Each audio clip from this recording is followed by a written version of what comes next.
And another big overnight headline came in from the United States, which has retaliated to Russia by waging an all-out economic war, sanction after sanction. The latest is that U.S. President Joe Biden has announced the banning of all import of oil and gas from Russia. The decision aims to pressurize Russian President Vladimir Putin to end the invasion of Ukraine. Speaking at the White House, Biden said that Russian oil will no longer be acceptable at U.S. ports. Remember that the Russian invasion of Ukraine has triggered a complete meltdown in the global economy. Oil prices have skyrocketed since the invasion.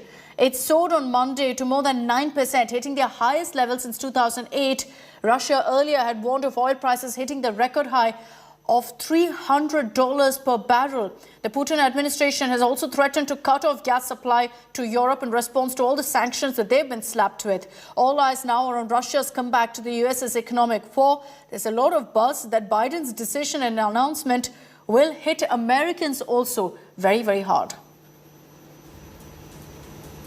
We're banning all imports of Russian oil and gas and energy.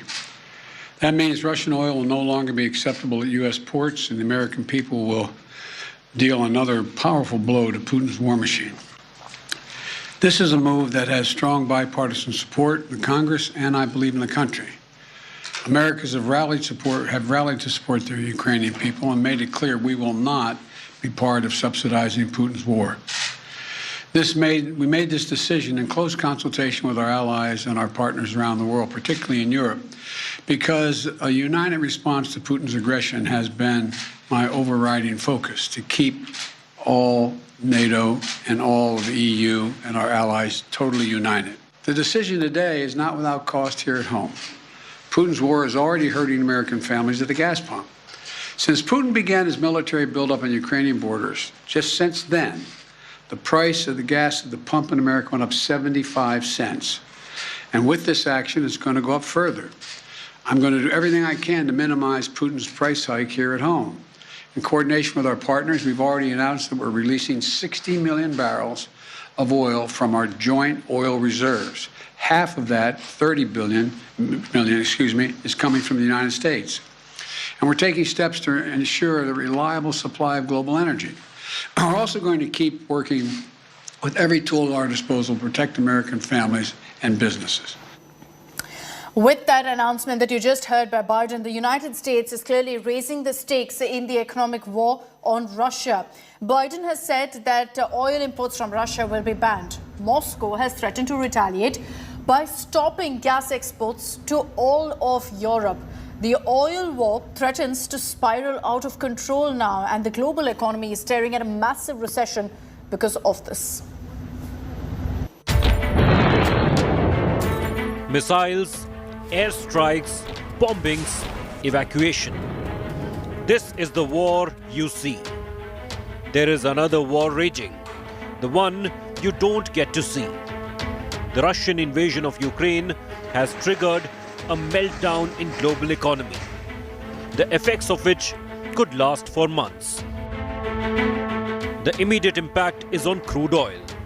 Brent prices have jumped from $95 on February 24th, when the war started, to $127 in just 13 days. And now U.S. President Joe Biden is banning oil imports from Russia. We're banning all imports of Russian oil and gas and energy. That means Russian oil will no longer be acceptable at U.S. ports, and the American people will deal another powerful blow to Putin's war machine. U.S. has imposed a ban. Russia says it will shut natural gas supplies to Europe. Moscow warns an escalation in the economic war could push crude prices $300 a barrel. European nations are worried that President Vladimir Putin might well use the gas weapon. The EU nations have the most to lose. While US imported only 8% of its oil supplies from Russia last year, Europe gets 40% of its requirements from Russia. The increase in the price of oil, gas and raw materials has and will have consequences on our purchasing power. The amount of the heating bill and the cost of certain products is likely to increase further. The crisis comes at a time when the global economy, coming out of a pandemic, was already bracing from rising inflation. All this has spooked the global markets. The S&P 500 started the week falling 3%, its sharpest decline since October. The Nasdaq Composite dropped 3.6%. It is now around 20% below its November highs. Back home, the Sensex on Monday dropped 2.7% or nearly 1,500 points to hit a 7-month low of 52,843. While it recovered a bit on Tuesday, the future is uncertain. Add to this the fall in rupee's value. The currency breached the 77 mark against dollar this week. The rising oil prices and drop in rupee's value are bound to impact India's budget numbers as well. The world is in for tough times ahead. Bureau Report, India Today. All of the sanctions and boycotts is also hurting Russia big time. Its oligarchs are losing their billions, and top brands and companies have also halted operations in Russia. The latest is the likes of Starbucks, McDonald's, who've said that they're pulling out of Russia. Luxury and high street brands have also shut shop now in Moscow. And we get your ground report on that.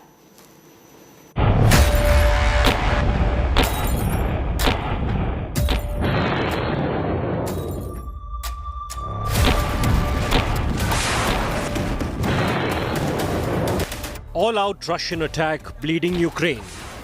As war intensifies, Russia feels the heat too. But away from the death, destruction and fire, Moscow is silently bleeding too. While Putin is not personally hit, punitive global sanctions and business boycotts have begun to bite. Russians no longer have access to global super luxury apparel brands like Louis Vuitton, Zara, Hermes, Chanel, who are dumping Russia in droves. Once the hub of super luxury brands, high streets of Kuznetsny Most and Stolishnikov Perelok are now empty. Nike, Puma, Adidas have all stopped operations across Russia. More and more Western companies are withdrawing from the Russian market. Today there was an announcement that Nike, Zara, Massimo Dutti and even Gucci and Versace would stop providing their Russian customers with their services. British car maker Bentley, American brands Ford and Coca-Cola are no longer operating in Russia. Global furniture brand IKEA, which shut its shop, saw a massive rush at its outlets in Moscow on the last day of operation, as Russians rushed to own whatever was available. With reigning sanctions from global entities, it's the Russians who are paying the cost of war in their own country. Putin's alleged cronies, the Russian super rich, are bleeding billions. After losing yachts and private jets and their assets getting frozen, crippling losses now stare the oligarchs in their face. Some of the most influential billionaires from Putin's inner circle have been hit the hardest as the world tightens curbs. India Today has now gained access to the seized Lady M, the super yacht of Russian oligarch Alexei Mordashov. The super luxury yacht is now moored in Imperia.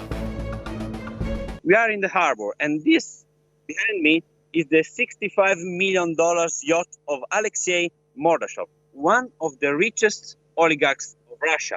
It's a 52 meters boat, and its name is Lady M, in honor of his wife.